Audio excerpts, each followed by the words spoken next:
Students, कैसे हैं आप लोग? आपकी तो तैयारी चल रही होगी एग्जाम की भी, तो क्योंकि एग्जाम पास में है उसके लिए पढ़ाई करना है, टेंशन है कि क्या करना है, कैसे करना है।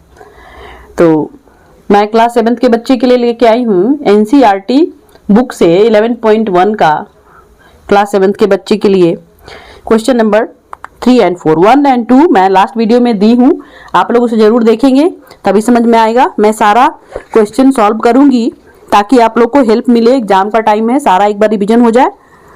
तो पूरे वीडियो को जरूर लास्ट तक देखेंगे, तभी समझ में आएगा। तो मान लीजिए क्वेश्चन नंबर 3 हम सॉल्व करते हैं। 1 और 2 मैं सॉल्व कर चुकी हूँ। क्वेश्चन नंबर 3 में है find the breadth of rectangular plot of land if it's area is 440 metre and the length is 22 meter. Also find its perimeter. Find the breadth of rectangular plot of land हमको निकालना है। Area दिया हुआ है। Area कितना है?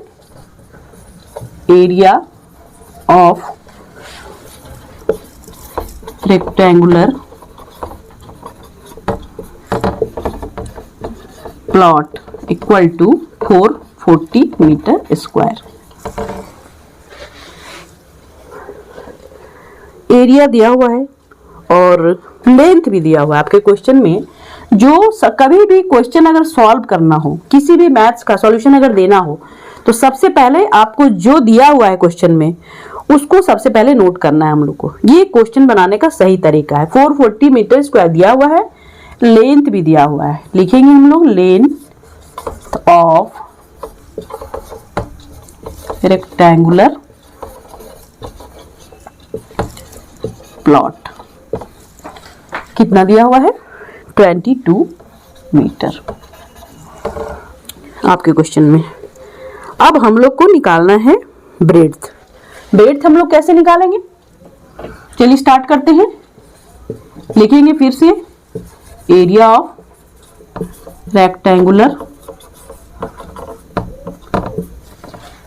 Plot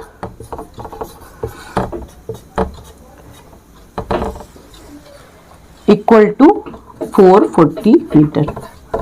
ये हमने नोट किया है। अब मैं क्वेश्चन का सॉल्यूशन बना रही हूँ। सबसे पहले क्या लिखेंगे?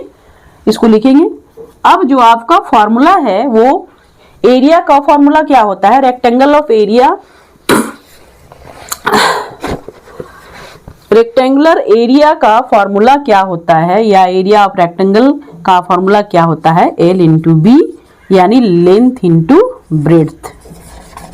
Length into breadth, length into breadth होता है। इसको हम लोग यहां पे लिखेंगे। कहां लिखेंगे? जहां एरिया ऑफ रेक्टेंगुलर प्लॉट लिखा हुआ है यहां पे लिखेंगे L into B equal to, फिर इसको लिखेंगे 440 मीटर स्क्वायर, जो पहले से लिखा है यहां पे, और इसके नीचे हमने ये लिख दिया। अब हमको क्या निकालना है? लेंथ दिया हुआ है, हमको चाहिए ब्रेड्थ। तो हमको ब्रेड्थ निकालने के लिए यहाँ पे लेंथ को भी लिखेंगे पहले। 22 इंटू ब्रेड्थ क्या हो जाएगा? ब्रेड्थ तो निकालना है हम लोग को। हमने लेंथ का वैल्यू लिख दिया, अब ब्रेड्थ निकालना है। तो ब्रेड्थ इक्वल टू क्या हो जाएगा? 440 डिवाइडेड बाय 22।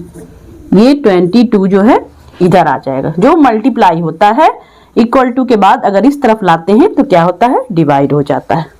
अब इसको हम लोग काटेंगे। 20, ये कितना आया? 20 मीटर लिख सकते हैं, मीटर में दिया हुआ है। तो आपका ब्रेड्थ आ गया 20 मीटर। आपका पहला क्वेश्चन का पहला स्टेप का सॉल्यूशन मिल गया। ब्रेड्थ 20 मीटर आपके क्वेश्चन में दिया हुआ है, फाइंड द ब्रेड्थ। दूसरा है आपको लिखना है फाइंड द पेरीमीटर। पेरीमीटर कैसे निकालेंगे हम लोग?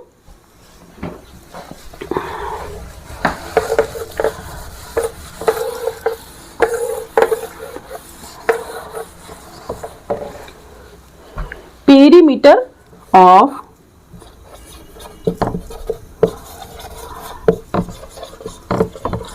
रेक्टेंगल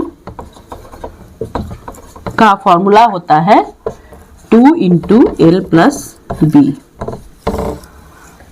बी हमारा कितना आया था 20 मीटर, अभी जो हमने निकाला था। और एल कितना दिया हुआ है क्वेश्चन में, आपका एल दिया हुआ है, पहले से दिया हुआ था एल। एल आप लिख सकते हैं, यहाँ पे लिख लिया हमने 22 मीटर। अब हमको एरिया निकालना है, सॉरी एरिया नहीं, पेरीमीटर निकालना है। पेरीमीटर निकालने के लिए यहाँ पे हम लोग फॉर्मूला में पुट करेंगे 2, एल कितना है 22 एंड बी कितना है 20, 2 इंटू